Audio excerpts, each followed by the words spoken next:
We know that things had gone quite considerably wrong during the last years of the Caliphate of Uthman. And indeed, during that last siege, when people were coming and were threatening the Caliph. So we see Ali always acting here with justice and with integrity. And it was those two characteristics that came to the fore after the death of Uthman. Because the general populace of the people of Medina then started clamoring that we want Ali to be our leader, we want him to be our caliph. They had already experienced enough of nepotism, of things not going according to the way of the Prophet, and they wanted to get back to the authenticity of the message. And so the cry was, we want Ali. Now, Ali was not inclined to step forward and take political power quite so quickly, because he did not want to be involved in intrigue and politics and one group against another. And so his first inclination was to withdraw and not to accept the Caliphate. But this did not succeed, because the people clamored again and again, we want Ali. We call this popular acclaim. It's when the people as a whole come out and take the lead and they decide who it is that they feel should be the leader of the community. And so what then happened is that they called a meeting of all people to come to the central mosque, and there they would seek to arrive at a consensus as to who should be the caliph after the death of Uthman. And indeed, the people came together, and the overwhelming consensus was very clear that it should be Ali who should become the head of the community. And the argument was made that we are like a community without leadership. We're like an orphan community.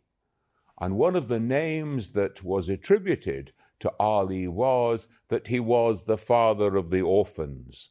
He was the one who would protect those who were without other protectors in society. And thus it was that the consensus demanded that Ali should become the leader, the fourth caliph, as they called him, and that he should take leadership of the community. Now, of course, from the Shia perspective, he should have been the head of the community, the successor of the Prophet, immediately after the death of the Prophet. So he was at this stage coming into the fullness which was his right according to the will of God and the will of the Prophet. And so during the years of the first three caliphs, he had, of course, had spiritual authority. People had come to him for guidance on how to live a Muslim way of life. He had had the authority of his wisdom and wise counsel, but he had not had political authority. And this was what was now to be placed into his hands. And when Ali accepted the caliphate, he gave an acceptance speech, and we can tell a whole lot about his approach, his nature, and about what had already gone wrong when we see the way in which he gave that speech and gave the various points that he was going to consider. So he said, first of all, justice will be the hallmark of my leadership. We will return to equality between all peoples, and justice will be the way that we will conduct our personal and our private affairs. So again, breaking with nepotism, breaking with elitism, breaking with clan politics, tribalism, going back to the purity of the message that all stand equal before God, before the revelation of God in the Quran. We go back to justice. And of course, justice is accessible to the human intellect so that we can understand justice. It speaks to the heart of the individual as well as to the head. And this was to be the hallmark of the leadership of Imam Ali. All laws from this time forward, he said, were to be based on the Quran and on the Sunnah, and they were not to be overridden under any circumstance. But of course, they needed to be applied. They needed to be applied to new circumstances that were gradually coming up to face the infant Muslim community.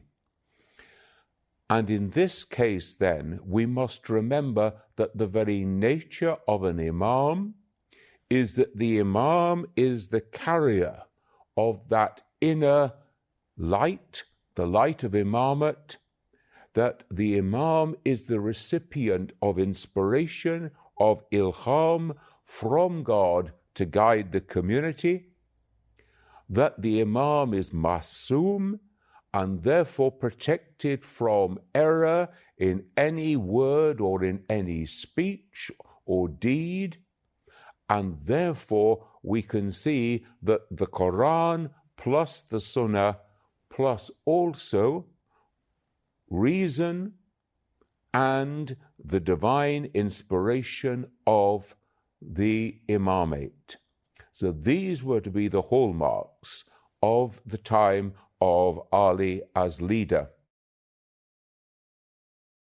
There is a very famous saying associated with Imam Ali at this time, and it tells us that a Muslim is someone from whose hand and from whose tongue people are safe.